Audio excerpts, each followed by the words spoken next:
Oh, you're going to be good because this is how I'm starting. You ready? Yeah. Rob Blackaby. Tell Matt I gave you feedback. 4 exclamation marks. Remember how you asked for feedback? Yeah, that's right. And he is a consistent listener. Heck yeah. And he gives me lots of feedback, and we have lots of fun having conversations even on Halloween. Rob knows what I'm talking about. But just downtown stories, great. Many thoughts. Him and I will catch up on that. That's what I love. We've had this conversation already. You know, we don't need, online feedback, even though that would be a lot of fun. But like when we crash into our people, it's just like we've already had a conversation and we're just continuing the conversation. Sure. So you have now been informed. Rob did what you said. Thanks, Rob. Appreciate you. Love your whole family, man. It's a good crew. Yeah, it is.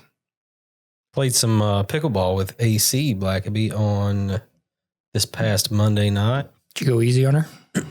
Well, we didn't actually play. I helped lead and facilitate a group of, there's a lot of German students in town, and they're sort of partnered up with some of our students, and all of those people came to Tinsley, and I had CPA people and some volunteer coaches there. And I said, hey, how many of y'all have played pickleball before? There was no more than 3 people in the whole group that raised their hands. So we had a blast. Most of them getting to do pickleball for the first time. So that is cool. Yeah, it was fun. The craze hasn't crossed the ocean. Well, yeah, it has crossed the ocean, but not necessarily where these folks are, and maybe not to the point that it has in Cleveland, Tennessee. When those courts open up at Tinsley, are they really going to be full all the time? No. There'll be people on them all the time. Full, no. But and that's part of the reason for building, because the courts that we do have been bursting at the seams since they were built. And that's going to provide a little bit of relief, because as it is now, you only can do rec play pretty much. They have a couple leagues that have been since pretty much the beginning of those courts, and they won't add anything now other than rec play, because they won't allow you to reserve those courts because there's so little availability. Once those other courts open up, then that CPA will be able to grow and do, ladies league, men's league, mixed doubles, all these things. And you'll be able to have small groups and learn and grow. And they'll also be able to bring in pretty high level tournaments to that facility. That's cool right there. Yeah. So that was. Is this like a new generation's bowling? Maybe. Do you ever remember bowling being a big deal? Yeah. Yeah. I mean, softball's a big deal too. Yeah. Around here. Yeah. Yeah. I mean, it's sort of that. Yeah. It's racquetball. It's, it's tennis for people who, now you have an option where you can enjoy all those tennis things, and it's more low impact and it's not as hard on your body, and you can do it for hours and hours and hours if you want. You're acting like I've never played pickleball before. Sorry. But you know who worked on my teeth this week? Dave Molan. Yeah, he did. At one point he said something about, I got to get out of here. I got to hit the pickleball courts. And I said, you're trying to go as fast as you possibly can on me, of all people. Is this how I'm being treated? Yeah. As a patient and as a friend? He's like, oh, no, not you. I got to look at one more person before I get out of here. And I was like, all right, I don't want to be the one to blame to make you late for pickleball. Yeah. So he's still going at it quite a bit, playing pickleball? Seems so. Yeah. He said if he wasn't a dentist, he'd be pro by now. Did he? He did say that. He's pretty good. And then he started walking that back a little bit, and he's like, oh, I don't know, maybe not. He's pretty dang good. I mean, he's an athletic dude anyways, and he's an obsessive guy. So he's pretty good. Do you miss pickleball at all? I mean, you went all in for a minute. Yeah, and I'll go back. I will, it's just fell down the priority list a little ways for a short time, and I'll go back. I had a blast Monday. It was fun. And I was sick. I was sick all weekend, and I did not feel good. I didn't realize how good I didn't feel until I left there and came home, and still felt horrible. Just felt good the last couple of days. But even with all that, I still had a good time. Yeah. And a lot of it is the people, man. You know me. I I'm not a guy that goes to crowds, but for some reason that community out there, those You're people, about to go to a party when you leave me right now. You're about to go party on a Friday night. I'm going where there'll be about 4 other 40 or 50 something guys from a Bible study cooking steaks on a grill and hanging out in somebody's garage. Sounds rowdy. We calling that a party? Yep. Okay. Fiesta. All right. Excuse me. All this pickleball, is it going to make you live longer? I don't know. I would say yes. If I'll get back and be consistent a little bit, yeah, I would say so. Because who I am, even now, having not played consistently in months versus who I was before I ever played, that's 2 different people, man. Way different. So I've mentioned my master classes, and I've paid for this subscription. There you go. Yeah. For a couple years now, a few years. And most recent one that came out that I'm listening to was about longevity and like what it takes for us to give ourselves the best possible chance.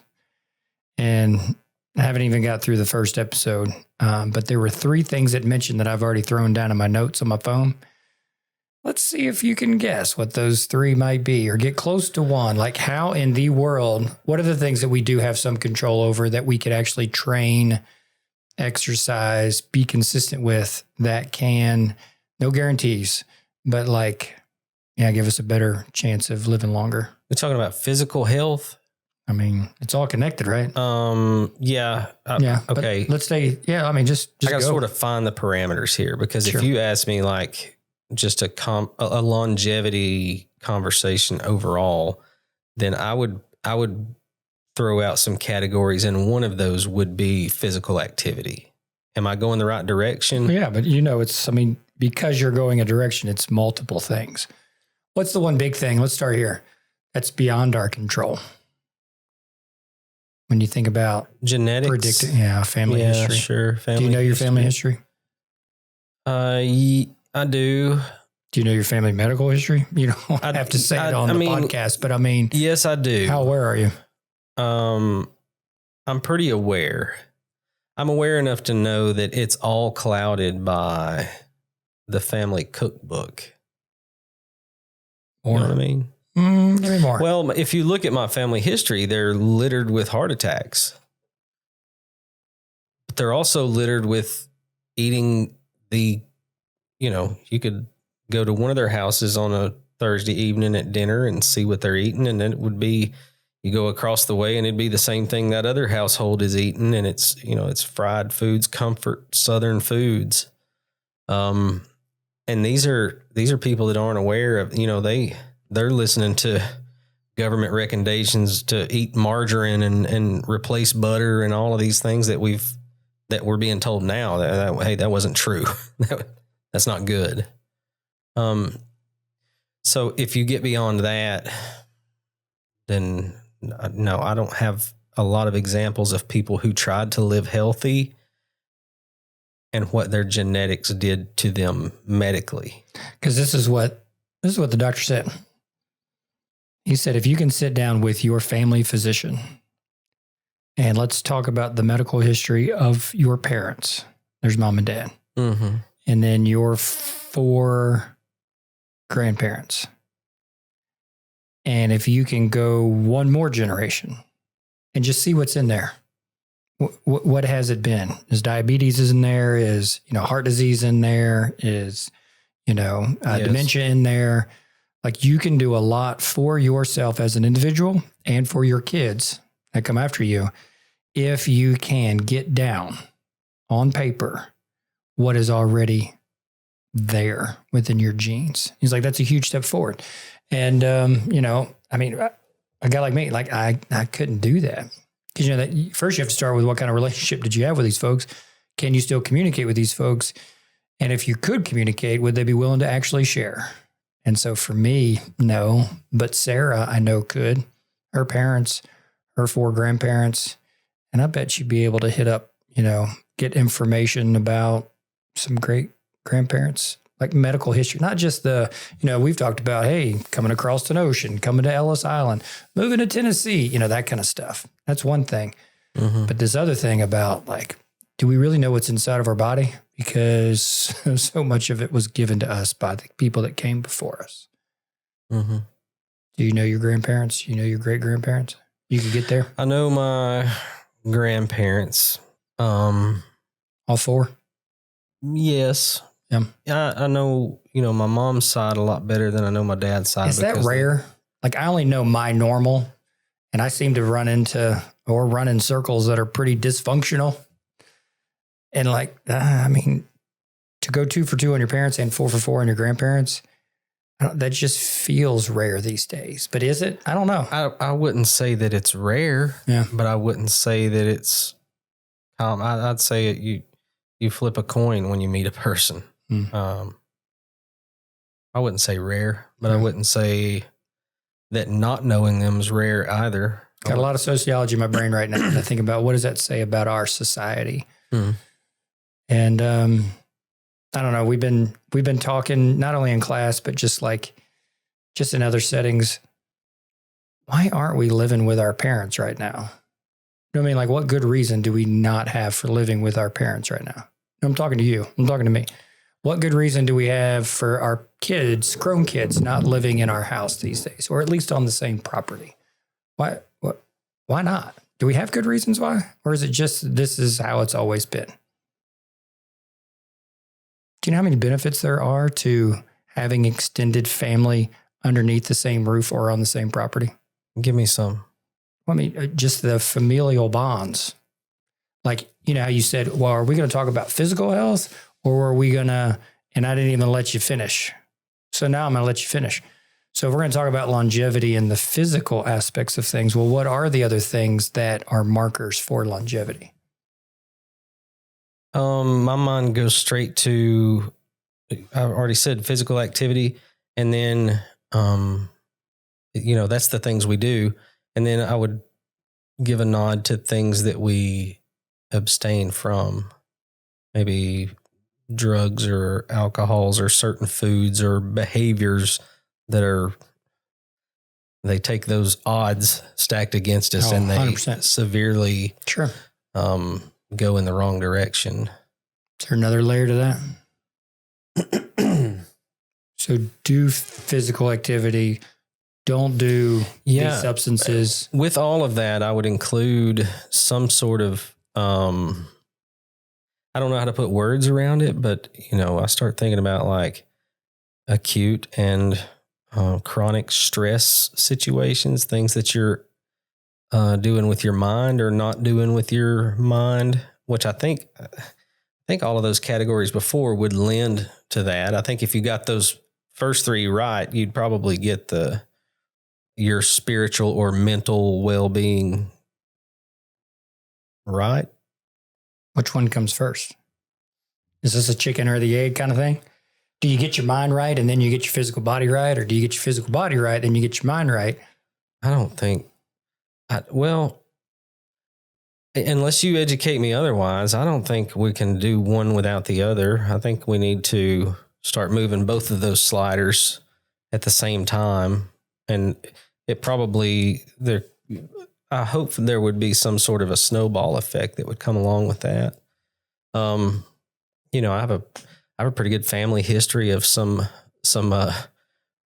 weekend mental health issues, some nervous worry, anxiety. That's pretty littered throughout my family tree and affects the physical health of a person. That's right. And I'm not immune. And I've talked about it even on this podcast before. This time of year, I begin to feel those kind of things. And I have not, Lord willing, and the creek don't rise, I haven't had to have medication for anything like that yet. And I hope that I never will. But the prescription that I write myself in times and even preventatively at times is exercise and diet. Like, my mind feels like trash, but if I become just a little bit of an investigator, I can look back over the past week or two and I have ingested nothing but trash. and I have, meaning food wise, No, I get it. Intake here, the things I hear, the things I see. You just pointed at your eyes and ears. Intake. Yeah. Yeah. And then I have to consider my output. What is this body that was built to hunt and gather and survive? Well, it ain't done a whole lot more than sit on a couch for the last few days. And that directly, the older I get, the more I know it directly impacts all of that. It's this whole being that's just in decline. So I have to take some action and sort of bootstrap it out of decline and get it headed back in the right direction. It's not something you can do overnight. It's something that takes a little while. So the more you go through that as a young dude who's just figuring this out, the more you learn, and before it gets to catastrophe, you catch yourself and say, hey man, you need to check in with yourself and get on because the worse it gets, the harder it is to sort of get out of that slump, you know? I do know. Are you speaking from personal experience? Yeah, I'm just giving you that's all I have. Yeah. That's all I have. Well, I don't know. We have our friendships and we have our family relationships. We see people. Yeah. We get it. We understand. We don't see people for 6 months. And, they look a certain way, then look a different way, and it could go either direction. And we start getting curious and asking them, and, they'll probably start saying similar things about been more conscious about what I'm putting in my mouth and even what I'm taking in with my eyes and my ears and what outlets I've given myself to. Have they been creative? Have they been collaborative? Have they been shared with other people? Because it builds our mental and our emotional health. Yeah. Yeah, I'm tracking with you, man. And I'll tell you one that most recently has been, it's as real, and I am as sure about this with no medical degree and with no research other than personal experience. I'm as sure as that mouse is sitting on this table that my anxiety is directly tied to my caffeine intake. Directly. And I know that sounds really obvious to the health nuts out there that were raised by healthy people, and their whole family unit has known these secrets of the world. But I'm talking about me, a guy who's drank caffeine my whole life and ingested caffeine. But now it's literally so obvious to me. It's directly tied to it. Like so much that I will never take anxiety medication while I'm still using caffeine. It's that if it got to the point to where I thought I was going to have to take some sort of medication, I would have completely cut out caffeine at all, but completely. That's family history right there, man. Yeah. And I just want, hopefully some people around me that don't know this, because again, to the healthiest people, that sounds really dumb and simple, but I know, there's a lot of people that don't, what? Like they're on anxiety medication and they're drinking 3 cups of coffee throughout their workday. And maybe their experience is different. I'm not saying it's that way for everybody. I'm talking about for me. If I drink an extra cup of coffee, I pay for it all day. Mm. And I know now. So why do you drink that extra cup of coffee? I don't. Okay. I don't now. I did before. Okay. Yeah. I did before because there are some other things that it makes me feel that helps me cope with the anxiety, but it's just directly enough experimenting, and I'm realizing, man, when I back off on that caffeine, I don't deal with this in the way that I deal with it. What a revelation. Yeah, for sure. Yeah. So I guess we kind of all got our thing, right? Whatever that may be. I got a bunch of them. Yeah. I got all kinds of things, man. But we have talked. And now I'm going to take a sip of my Dr. Pepper. But it's 0 sugar, so it makes it okay somehow. Well, I also, instead of drinking all of these that I want, I also drink the regular ones like Valerie does. No, they don't taste as good. Those are the best tasting ones there's ever been. Not true. Dr. Pepper Zero is the best Dr. Pepper that's ever been made. Nope. But I do limit, I know how many of these I'm going to drink in a week's time, and that's what I get. And when that becomes a problem, I'll drop it down. But awareness, decision making. I mean, like we've said, you kept saying it seems so simple, but like we've talked, or at least attempted to talk about some profound philosophical things at times. But like in the end, we usually land that plane on, man, this really is some pretty simple stuff. And the simple stuff is usually the hardest because you really are, you're crafting that foundation that everything else will have to stand on. And you got to get it right, as simple as it is. But I mean, it's that as well. And all this interconnectedness. So everybody in my family history that I said is littered with anxiety. I'm not saying this is true for them, but they're also like, if you made us a family seal, it would have a cup of coffee on it. You know what I mean? Do you drink coffee? I love coffee. I don't drink coffee. I don't know if I've ever seen you drink coffee in my life. Well, you know that coffee cart at Walker Valley? Yeah. I'll take credit for that being started. I think it was because my mama wanted to take care of me. So she started selling iced coffee to all the teachers. I've heard you tell that story before. And I was drinking it every morning. And sometimes I'd go back and get another cup. And by the end of the day, there was just a knot of anxiety in me. And I would be ill and snippy and... That's why I don't see your name on that sheet anymore. Never. I can't. No, that can't, because that, with the things that I do reward myself with, that one's too strong. There's too much. That's some stouts. If you can handle caffeine, you want a little pick me up, go get you some of that. I do. That's good stuff. I'm right there, man. All right. So check this one out. Let's go back to the physical stuff. So this doctor, he's talking about longevity, and he's like, all right, there's some markers. There's some like early tests. He said, aerobic exercise absolutely has its benefits. Strength training, probably even more. He said, but if you want to take a test. And I remember I'm only like about 25 minutes into this first episode, but he had mentioned something and I went, because my first thought is, that reminds me of junior high, the presidential fitness test. Remember those? We doing pull-ups right now or sit-ups? No, stay on the bar and give me something else. What else would you do besides pull-ups? On the bar? Like a pull-up bar? What's he want you to do? Hang? Yeah. Just an overall strength test? Because he said, hey, he said it this way, hey, all you 30-year-olds, I'm about to say something, and you're going to be like, that's dumb. He said, but all you 60-year-olds out there that are watching this, you're going to be like, oh, my word, yes. And he said, grip strength has everything to do with physical strength and how physically healthy you are as you age. So if you want to look at your longevity, then that. And he said, get on a bar and hang. What is the marker that he said for a really good time? Like you're hanging up there as long as you can.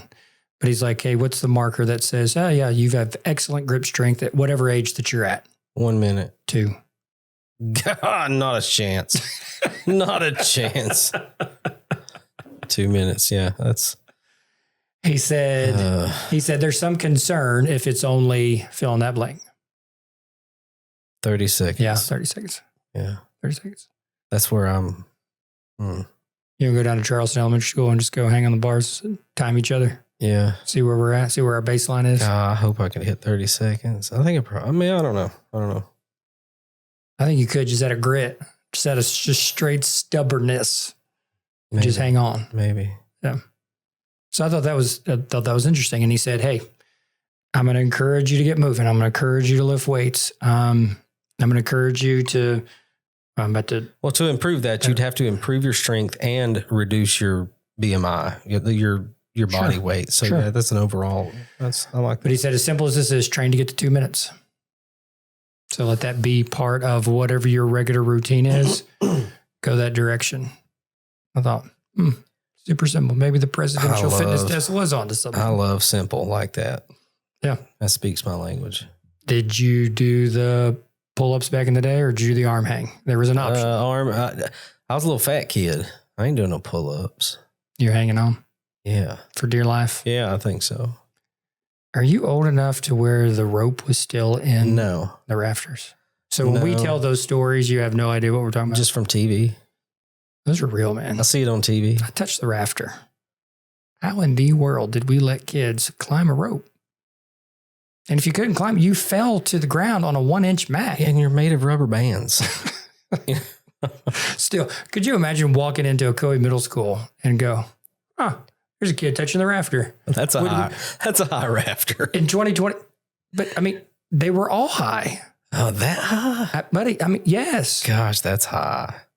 But I mean, in 2025, would you walk in and go, huh, cool, strong kid? Or would you walk in and go, oh my word, who's responsible for this? Who's going to get in trouble for letting this kid do this? I mean, you know what I'm saying? I mean, it's a totally different take on, I don't know. You know, what it used to be.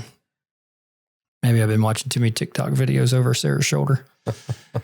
And then the next thing that he said, your VO2 max. What's that all about? Blood flow? Yeah. Is that what that is? Yeah. Connected to like how much oxygen you can, I don't know, have stored up in your muscles. I don't know. Educate me. It was just a kind of a first I don't know. I'm familiar, but I mean, like you can train your VO2 max, right? Yeah, 100%. Huh. So what is that going to mean for a guy like me as I continue to watch this and go, all right, let me take care of myself and try again. You had said earlier about, you know, let's just figure some stuff out. That's kind of where I'm at. And I have loved these master classes. And I'm like, anybody listening, I'm telling you what, it's, I don't know, what is it, $200 a year? And I mean, one argument would be, oh, you can probably get all that on YouTube. Maybe not. No, I don't think. But it is like that. No, you can't. I mean, these folks that I'm seeing, I'm not finding on YouTube. That's the reason why they're part of a paid subscription. Yeah.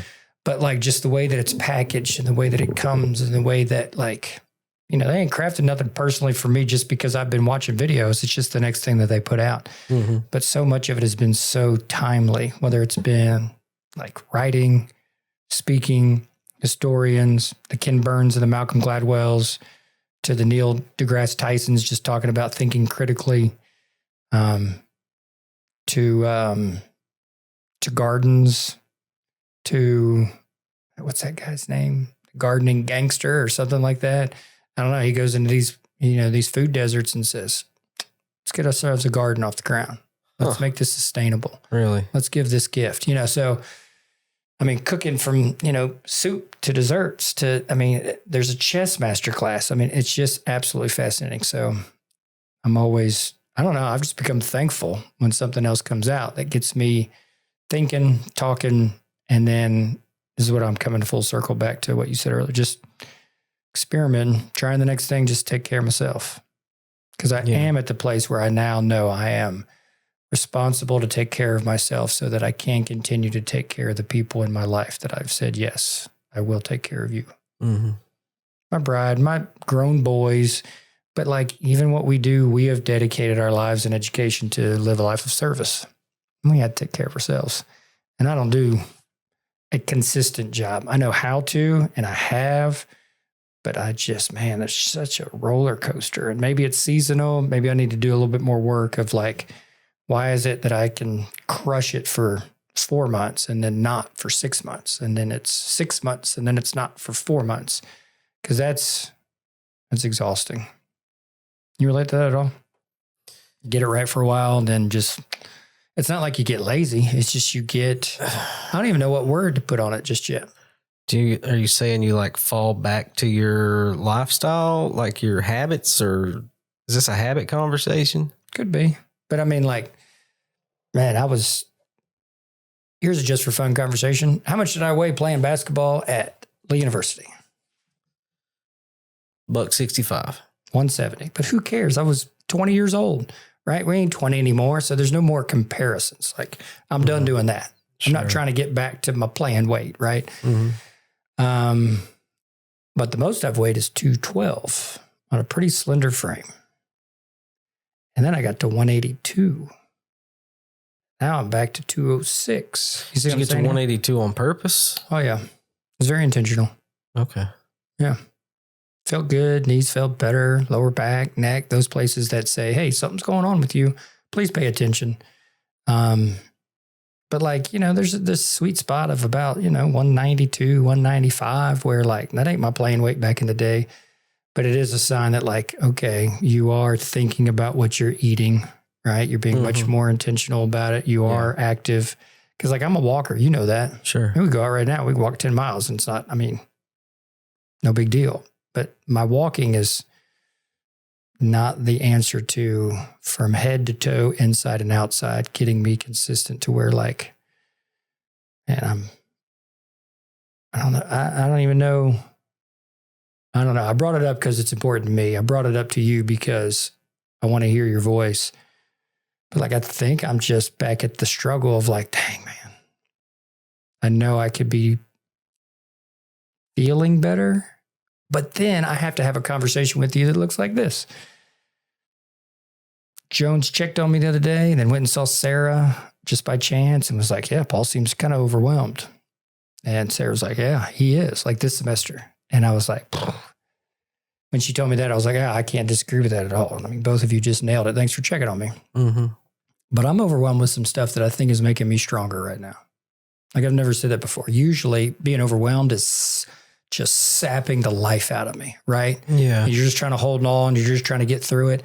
And I don't have that approach at all. My mind is still in this great place, but I'm still just shoveling food inside of me, right? Getting to the next day, to the next thing.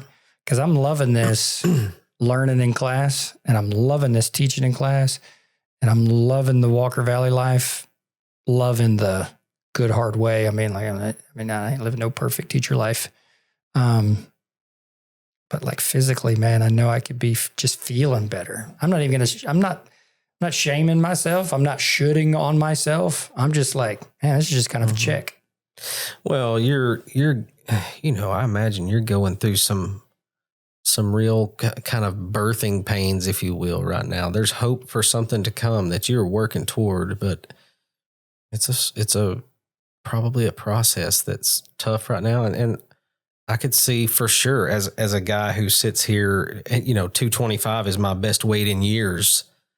I could absolutely see to where when those things are all good and you can enjoy those things, but when those things start filling up all of those gaps where maybe 6 months ago you would have had room to say, man, I want to go for a walk and just clear my mind and all of those things. And that snowballs to like, I'm not going to eat that extra whatever and just grab and those are little things that could easily just slip your mind. And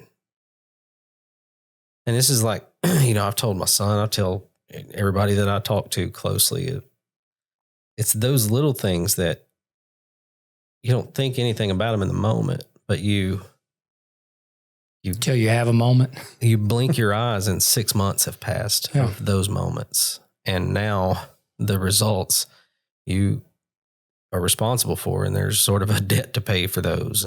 And Matt, I get that in my relational world. Mm-hmm. Like I live at a pretty high conscious level of little things mean everything. Yeah. Day to day, I don't miss much. And when I do, I attempt to reconcile it as quickly as possible. Whatever that means, like with somebody or even with myself. Mm-hmm. But physically, man, I can just let it just ride for quite some time. But we've started this conversation of like, those are connected. Yeah. And for me and you having this conversation at, what are we, 41 and 46, 7? It doesn't matter. But 48, man. 48, I don't 48. It's a lot different conversation than, me at 21 and you at 28. And so because we're on this steady, sort of, I hate to even say the word decline, but that's what it is. I mean, well, that's not what he's saying in this longevity thing. It's not about decline. No, quality of life. That's his end game. No. I'm saying our body's ability to compensate for our.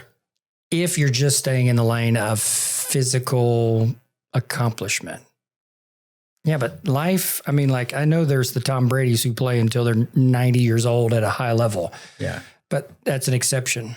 But like he is taking, I think in this master class, and this is where I want it to go at the very least, is like longevity is you're finally going to figure out how to live a life that is, and see, I don't even know what that word is yet. I want to say consistent, but I'm looking for a fresh word. I need to refresh that word consistent for myself. Because right now, like I don't want to go do something. I don't feel the need to go climb a mountain. I don't need to prove anything physical to myself. I'm already taking the walk that clears my head. I don't There's no days off from that. I walk my dog. I'm active, but that activity that gets you to the place where like you're getting stronger. Physically, I'm not doing things that are getting me stronger, but mentally, intellectually, I think even emotionally, man, Sarah and I, we've had some great conversations this semester that have just brought us. We were at Olive Garden the other day and just, man, having this great conversation where we both just stopped, looked at each other right in the eye and just like had a moment of just like, we're still doing the work. We are still doing the really good, hard work for each other and with each other. And I ain't going to trade that, but it didn't motivate me to go lift some weights or go take some sprints. You know what I'm saying? I mean, like I'm not taking care of my physical body, even though I'm taking care of the rest. Sure. So am I having a counseling session with you right now? Am I looking for answers? What are you going to do? What's your plan? You're going to have to make some small adjustment, right? Keep grading papers. No, because you still got, keep doing all my work. Where's the light at the end of the tunnel? Where's the light? How far out is it? December. Okay. There's a different rhythm to my life. And like, okay, you got me thinking pace of life, rhythm of life, season of life. Right now, it's a pretty heavy lift. And there's only so much time in the day. But you caught me on a Friday afternoon tired. And this is kind of a tired conversation because I'm tired of being tired. But there's a good reason why I'm tired right now. Right. And part of it is because, not eating well, not sleeping well. But like I'm tired because I'm doing something good. I don't know. Yeah. I'm 100% rambling right now. No, well, no, you're not. I enjoy this conversation because you're not, even though you're at a different degree maybe than other folks, you're not alone. You're not. Oh, yeah. I don't feel alone. I mean, our time just changed. Our days are weird. The weather's dry. Everything is positioned to make me tired right now. And I don't ever think of any of those things that you just said. I'm being serious. Say them again. Yeah. Well, the clock's just changed. I hear people say that. Like, no, I don't ever feel like I've been affected by that. Well, you have. I mean, you may not realize it, but I got it. It's going to be dark earlier. Okay. What does that matter? It just does. No, you got to give me at least one reason. Why does that matter? I don't know, man. That would require some science, and I'm not a science guy. Is that just what you've always been told, or like you feel that? Gosh, what I've always been told is, hey, man, it's just your genetics. Eat what you want, and Is there barometric pressure associated with the moon? You're losing me. I thought we were still talking about time change. Is the moon at a different place in a certain time of day than it was 2 weeks ago? Yeah, the answer to these are yes. Okay. So while I am not a scientist, I know just enough to know that like I may not completely understand it, but there's something to this. What was the other thing on your list just now? Weather? Yeah. Yeah. Everything, including the battery in your car, is affected by the drop in the weather. The air pressure in your tires. You don't think it affects you? I mean, I've never consciously went, man, it's the weather. I like rainy days. It's not about whether you like it or not. It's about you traveling through the world as this physiological, scientific space taker upper and the effects of your surroundings. You just used? Yes, it's technical. It's out of the book. The effects that your surroundings and your environment have upon it, whether you're aware of it or not. Yeah, I don't deny it. Yeah. No, but I don't live consciously and let it be on my list of like reasons why I feel the way I do. But you're telling me maybe I should. You're a teacher and we're approaching Thanksgiving break, man. That's enough. Without anything else, forget the doctorate, forget the teacher of teachers, forget all that. It's a weird time of year. It's a transition time of year. Yeah. Nothing, everything is going to be fine. We're going to transit. I know this is a guy that used to, God almighty, when I was on patrol, we worked 4 months on days. Oh man, I'm starting to feel it. I'm getting good. I'm feeling it. And then at the end of that 4 months, you switch to night shift and you start over. Just everything, your circadian rhythms. That sounds miserable. The times you go to the bathroom during the day, everything is affected. I'm hopping to your side of the argument over here, but like, yeah, that sounds miserable. It's miserable. Do you find a rhythm to that? by the time you find it, you switch again. Ugh. You do find your rhythm. Yeah. But by the time you sort of start coming out of that haze, you switch again. You ever find any enjoyment on a second shift? I would have, if you would just leave me on second shift, I'd have stayed on it just to have consistency. Yeah. Just for my body, because you want to talk about chronic stress. Do that to yourself. Like you're not designed for that. Yeah. Are those 12-hour shifts? Yeah, those are 12-hour shifts. So what's a shift? 6 to 6? It was either 6 to 6 or 7 to 7. The reason I can't remember is because I did one in the jail and the other on patrol, and I get them mixed up now. I'm pretty sure it was 7 to 7. Life in the jail at 2 a.m., is that quieter than 2 p.m.? Of course. So, I mean, I'm just throwing this. Depends on which end to be there. Depends on which end of the jail you're on, and it depends on what time of year it is. If it's hot outside, it's still Rowdy. busy. Okay. Yeah. And there's another thing that's affected by the weather. Criminals at midnight go stand in a high crime area at midnight in July and come back in December and stand in that same spot and tell me your surroundings are not drastically different. Just with the people. In July, you're going to see people walking everywhere. In December, you will not see that. They're in bed. Only true criminals are out in December. Is that what you're saying? Well, true criminals are... no days off. They're in the daytime mostly. Those are just your vice crime and your little miscreants. Those are the nighttime people. And I don't know. Are we having this conversation now? No, watch this. I'm putting that in my phone. Okay. A vice crime. I understand what you mean by that. So what's the flip side of vice crime? Well, the true criminals, organized crime. The true criminals that I'm referring to are making their living committing crime. Like organized crime. Yeah, you could. I mean, I don't even. I'm not saying like mobsters. Would definitely include that in organized crime. Yeah. Those who have a network of people, they work that network.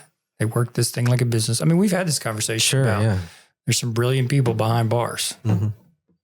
They just got there doing something brilliant, but it happened to be illegal. Mm-hmm. Yeah.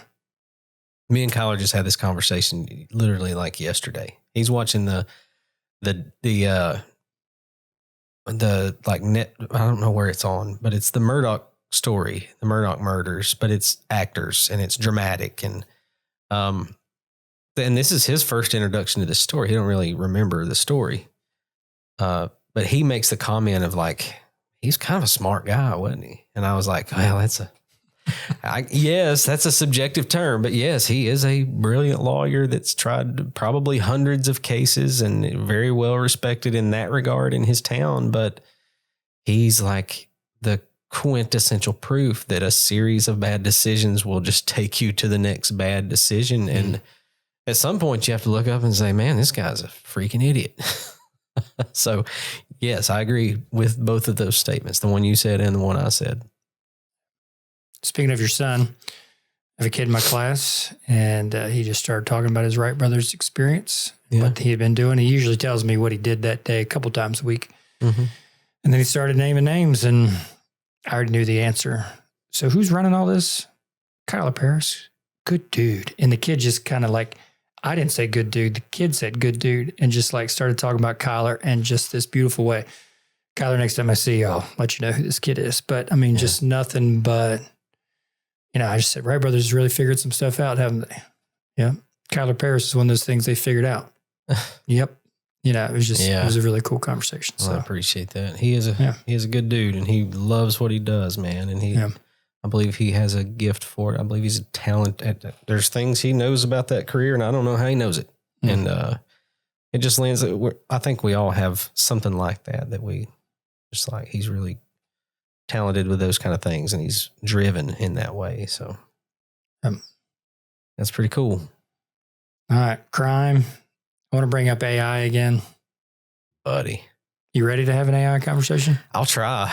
But what's that mean? I'm exhausted. Well, I gotta preface this by saying I just finished listening to Joe Rogan interview Elon Musk again. Okay. Recently. Yeah. And I don't, no matter how you feel about Elon Musk or whatever, when that guy starts talking about AI, you have to listen. Sure. And you have to wonder. And like you've heard me say before, it like murdered the borders of my brain. Like he's spitting out scenarios that, you know, you always have to imagine that there's someone in the world who understands technology to a degree that if they began to talk about it, we wouldn't even know what they're talking about. Is that what happened? He's probably one of those guys. If there's any of those guys, he's one of them. And yeah, I mean, he starts talking about the idea of not having a phone anymore. It's like eventually we won't have because the question was asked to him, hey, if anybody can get everybody off of this iPhone, it could be you. Are you really working on a phone? And he was like, I'm not working on a phone. But essentially, sooner than you think, we're not going to have phones anymore. It's going to be some sort of way that we communicate with AI, and it shows us what it thinks we would really want to see or hear, or sends us to who we want to talk to. Just crazy stuff. Okay, leave that where it is. Yeah. I'll go listen. So yes, go ahead. No. And I'm not going to tell it. This is Seth's story to tell, but he got himself into this situation with 13 other students at Tennessee Tech and had to navigate it. And it all worked out in the end, but it was AI. And when he called me to tell about it, he called me after, not like in the middle of it or anything like that. Yeah. And he's like, you know how we're always talking about AI and how cool it is and how it works. And because as writers, he'll screenshot something that AI gave to him in a writing session and be like, check this out. And it's like, oh, that's cool. Like he asked for AI to respond to a particular character and describe the character. Yeah. And so AI gave this, Seth said, I would never be able to put this into words about my own character, but like, how cool is this? And so we do this bunch, but this one went a totally different direction of AI still in the academic world. Because for me, like there's the Elon Musk conversation, the future of AI. Then there's the, hey, where Matt and I, where we're navigating. Rob Blackaby and I were even talking about this, like, what does that mean for Lee University? But our AI personal interactions. Yeah. And then there's just the academic world struggling with AI. Like even right now in this class that I'm in, and it's not just Lee University. Professor Bowers talked about like almost every university is still struggling on coming up with what their AI policy is going to be. Like it can't just be don't use AI. And it can't just be, well, don't use AI to cheat, or to write your papers. Like there's that other element that you and I have been like really trying to flesh out for ourselves of like, okay, so then what do we do with AI? All right, don't do that, is all the academic world has said. How do we do this? Yeah. And I think I'm another masterclass. They came out with another follow-up AI to the one they brought out probably a year ago. And it's just more stuff, man. And so let's go ahead and do a little homework, whatever that ends up being on your end, where your interests lie. And let's go a little AI on the next session. Yeah, we will. You good with that? Yes. And I think we have to talk what you're talking. And I think we also have to talk because that is true, what you're saying, that in the academic world, it's still in development, and it's kind of like trying to catch a leopard. I mean, by the time you get your policies developed, there's going to be things out there that you didn't see coming, and you're going to have to redevelop and adjust. But we will. We're teachers. We're problem solvers. Yeah. Even on the creator, innovator end, that's a big conversation right now is the integrity that they're building into AI platforms. But yeah, we can talk about that. All right. Do your homework. Yeah, man. That's all I got. We pausing for the day? Yeah, man. All right, everybody. Thanks for listening.